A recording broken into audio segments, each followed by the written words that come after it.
Awami League একটা example that how a political party can become a criminal enterprise in a country.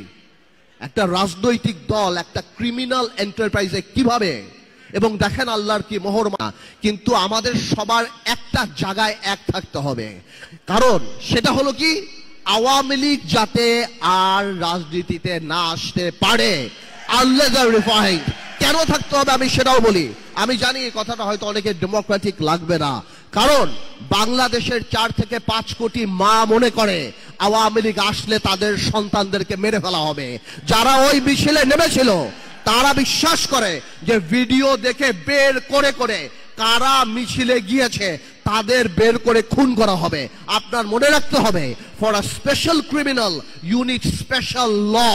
আপনি সাধারণ ল দিয়ে special ক্রিমিনালের বিচার করতে পারবেন না। আওয়ামী লীগ তার মেধায় রাজনীতিতে বিশ্বাস করে না, প্রতিশোধে বিশ্বাস করে। খুব শীঘ্রই আওয়ামী লীগের আওয়াজ নরম হয়ে যাবে, বলবে যারা উপলব্ধি করেছে আসেন আমরা একসাথে কাজ করি, এরা জঙ্গি। ভাইয়ের আমার, এই ট্র্যাপে পড়বেন না। Awami League is not a political party.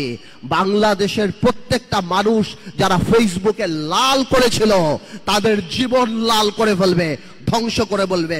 এই একটা জায়গায় খালি আমরা থাকি, দ্যাট আওয়ামী লীগের ব্যাপারে পুরা জাতি আমাদের একসাথে থাকতে হবে।